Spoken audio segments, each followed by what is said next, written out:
واش فعلا صحاب اليوتيوب غيوليو يخلصوا الضريبه؟ شنو هي الاحداث الاخيره اللي خرج بها الناطق الرسمي باسم الحكومه؟ وكيفاش المؤثرين وصناع المحتوى غاديين يوليو يخلصوا الضريبه؟ مساج الدكه ديالك وحطها فوق طويبله وسافر معاه. الحكومه تتفكر في الاجراءات اللي ممكن تطبق باش الناس اللي خدامين في اليوتيوب يوليو يخلصوا ضريبه الدخل ديالهم بشكل مناسب. تتجه الحكومة المغربية لفرض ضريبة على المؤثرين وصناع المحتوى بمنصة يوتيوب المعروفة وسط واحد الجدال اللي كبير حول إمكانية تطبيق هذه الضريبة، باعتبار أنه ما كاينش أرقام أو طرق محددة للتدقيق في الأرباح أو الجميلة اللي تدخلوها المؤثرين. هنا الناطق الرسمي باسم الحكومة خرج في مؤتمر صحفي وقال أنه يفترض على أي نشاط كيف ما كانت النوعية ديالو وتترتب عليه الصرف أو الجميلة باش يقدم واحد المساعدة لخزينة الدولة. الآن المفروض أن كل نشاط كيفما كان النوع ديالو إلا فيه مدخول خص تكون واحد المساهمة.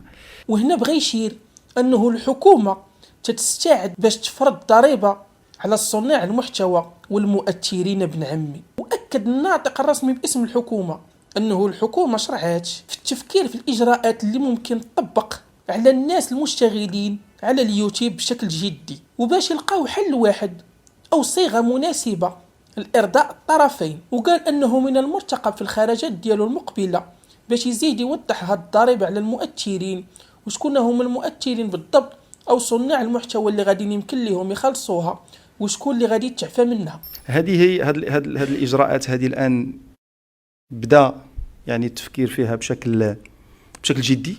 غنجيبوا الدوسي ديالنا وغنسرحوا فوق طويبلتنا وغنشوفوا شنو الجدل اللي جا على الموضوع فاش تحط فوق الصينيه من قبل. موضوع الضريبه على اصحاب اليوتيوب ايضا كان بان في وقت سابق وخلى واحد الجدال كبير في وسط الشارع المغربي. حسب الاقوال اللي جات انه المؤثرين تدخلوا واحد الارباح اللي كبيره واللي تتوصل حتى ل10 المليون في الشهر ابن عمي، ولكن ما تيخضعوا لا ضريبه لا حتى حاجه عكس باقي الدول اللي تيحطوا الباي ديال الضريبه وارباح اليوتيوب. وانه المؤثرين ما تقدموش فواتير للشركات والناس اللي خدموا معاهم اي اللي قدموا لهم هذه الخدمه، وايضا ما تصرحوش بالدخل السنوي. ونقلات بعض وسائل الاعلام المغربيه ان مديريه الضرائب غاده بالسفينه نحو المؤثرين المغاربه وما بقى لهم والو توصلهم الا بعض العقودات الاخيره. ربما انه غادي نلقاو الصيغ الملائمه باش ربما في ندوة صحفية إن شاء الله مقبلا نقدموا معطيات أدق حول هذا الموضوع، شكون هما الفئات المستهدفة، بالإضافة لكيف سوف يتم تنظيم هذه العملية. وتنجروا السينتا ديالنا وترجعوا لسنة 2019 بحيث نشرات صحيفة الأخبار المغربية أن المكتب الضريبي يفتح تحقيق مع هادوك المؤثرين اللي ما تيعلنوش على الدخل ديالهم السنوي. وأفادت أيضا أنه بدات دراسات داخلية لمتابعة التغيرات اللي تسلكوها باش يتهربوا من الضرائب ويسدوا عليهم الروبيني باكتشاف الثغرات، وأنهم ما كيفهموش كيفاش الشخص تيولي تاري ما بين ليلة وضحاها. هنا غيسدوا لي الطريق على صحابة روتيني اليومي. Voy a la playa, ya subió la marea. Eso.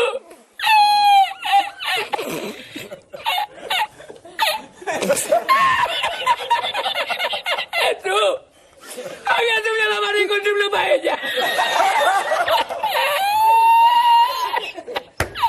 Eso. Y la encontré porque estaba la paellera agarrada. entre las piedras de Chipiona.